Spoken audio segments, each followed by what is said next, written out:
Office আছে।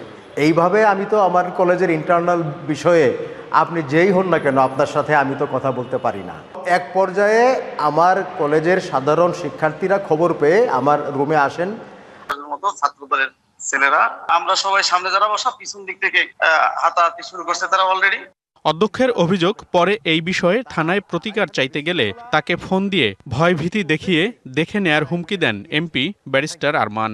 Phone করে তিনি আমাকে ধমক দেন, ভয়ভীতি প্রদর্শন করেন, আমাকে তিনি দেখে নেবেন, হ্যাঁ তিনি আমার বিরুদ্ধে 5টা মামলা করবেন। তার যে বাক্য বিন্যাস এটা অত্যন্ত রূঢ় এবং উনার যে শব্দ চয়ন এটা অত্যন্ত কর্কশ এবং মানে উনার যে মানে আচরণ এটা আসলে মানে শালীন না।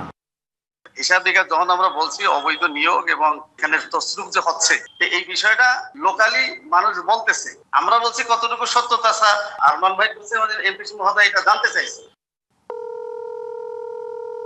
অভিযোগের বিষয়ে একাধিকবার কল করেও সাড়া পাওয়া যায়নি এমপি আরমানের। অন্য মাধ্যমে তার কাছে বার্তা পাঠানো হলে তিনি সামনের কিছুদিন ব্যস্ত জানিয়ে কথা বলতে রাজি হননি।